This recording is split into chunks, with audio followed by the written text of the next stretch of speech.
Samajwadi party से बगावत करने वाली पूजा पाल को भाजपा ने सीधे प्रदेश उपाध्यक्ष बना दिया। आखिरकार ये कैसे हुआ? क्योंकि अगर भाजपा में किसी को बड़ा संगठनात्मक पद चाहिए तो इसके लिए सक्रिय सदस्यता और पार्टी में लंबे समय से काम करने का अनुभव होना जरूरी माना जाता है। तो ऐसे में पूजा पाल को इतनी बड़ी जिम्मेदारी कैसे दे दी गई? क्या भाजपा अपने नियमों को बदल रही है या फिर ये कोई 2027 चुनाव की बड़ी सोशल इंजीनियरिंग है? और अगर पूजा पाल को इतनी बड़ी जिम्मेदारी दी गई तो सपा से बगावत करने वाले बाकी नेताओं को क्या मिला? आज के इस वीडियो में हम इन्हीं सवालों के जवाबों को जानेंगे।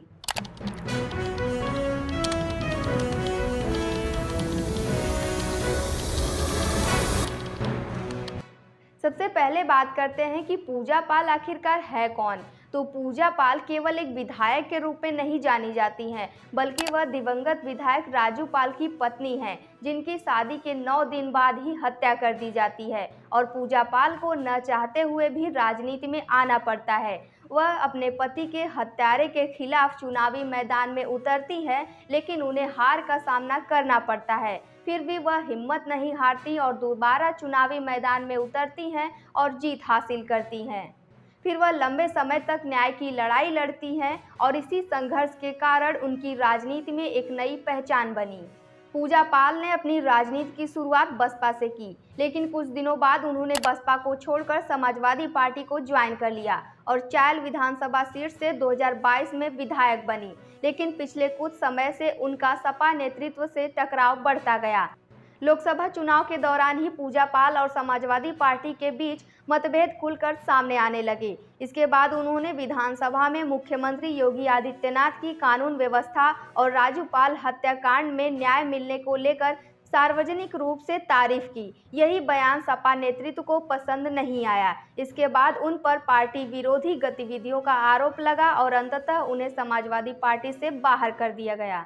और अब बीजेपी ने उन्हें उत्तर प्रदेश की नई प्रदेश कार्यकारिणी घोषित कर दिया है, जिसमें इस टीम में पूजा पाल को प्रदेश उपाध्यक्ष का पद दिया गया है। यह सिर्फ एक पद नहीं बल्कि संगठन के लिए सबसे महत्वपूर्ण पदों में से एक माना जाता है। राजनीतिक जानकारों का मानना है कि बीजेपी ने यह फैसला काफी सोच समझ कर लिया है। लेकिन सबसे बड़ा सवाल, बिना सदस्यता कैसे मिली इतनी बड़ी जिम्मेदारी पूजा पाल को? यहीं से विवाद शुरू होता है। बीजेपी में सामान्य तौर पर संगठनात्मक जिम्मेदारी पाने के लिए सदस्यता, सक्रिय कार्यकर्ता के रूप में काम और संगठनात्मक प्रक्रिया महत्वपूर्ण मानी जाती है। लेकिन पूजा पाल को बहुत कम समय में प्रदेश उपाध्यक्ष बना दिया गया। इसी वजह से विपक्ष सवाल उठा रहा है कि क्या पार्टी ने अपने पुराने नियमों को खत्म कर दिया है। हालांकि बीजेपी की ओर से इसे राजनीतिक रणनीति और संगठन की जरूरत बताया जा रहा है। अब सवाल आता है कि बीजेपी ने आखिरकार ऐसा क्यों किया, पूजा पाल को प्रदेश उपाध्यक्ष क्यों बनाया? तो राजनीतिक विश्लेषकों का मानना है कि इसके पीछे कई सारे कारण हो सकते हैं।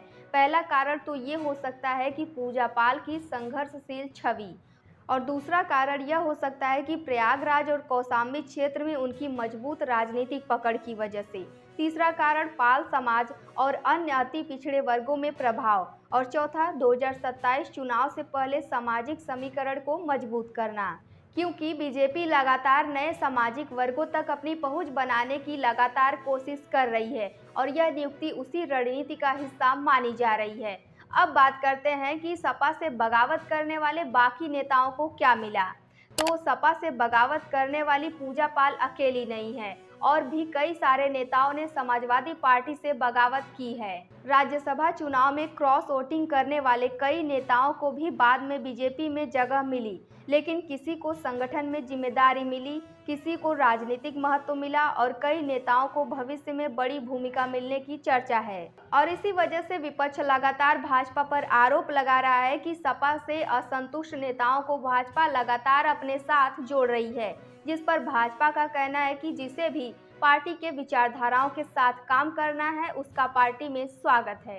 वहीं प्रदेश उपाध्यक्ष बनने के बाद पूजा पाल ने कहा कि यह उनके लिए सम्मान के साथ साथ बड़ी जिम्मेदारी है। पूजा पाल ने भाजपा नेतृत्व का धन्यवाद किया और कहा कि वह संगठन को मजबूत करने के लिए पूरी निष्ठा से काम करेंगी। साथ ही उन्होंने समाजवादी पार्टी पर निशाना साधते हुए कहा कि वहां उन्हें सम्मान नहीं मिला और आत्मसम्मान आहत होने के कारण उन्होंने पार्टी छोड़ी। अब देखते हैं कि इसका 2027 के चुनाव पर कितना असर पड़ेगा। 2027 चुनाव से पहले भाजपा और समाजवादी पार्टी दोनों ही अपने सामाजिक संगठन को मजबूत करने में लगी हुई हैं और ऐसे में पूजा पाल जैसी नेता को बड़ा संगठनात्मक पद देना सिर्फ एक नियुक्ति नहीं बल्कि एक बड़ा राजनीतिक संदेश माना जा रहा है। अब देखने वाली बात यह होगी कि पाल समाज, अति पिछड़े वर्गों और प्रयागराज कौशाम्बी क्षेत्र की राजनीति पर इसका कितना असर पड़ता है। फिलहाल अब यह भी देखना होगा कि पूजा पाल को प्रदेश उपाध्यक्ष बनाना भाजपा की मास्टर स्ट्रोक रणनीति है या फिर विपक्ष का आरोप सही साबित होगा कि पार्टी अपने नियमों को तोड़ रही है। ऐसे आपको क्या लगता है कि भाजपा का यह फैसला 2027 के चुनाव में कितना फायदा पहुंचाएगा? कमेंट करके अपनी राय जरूर बताइए।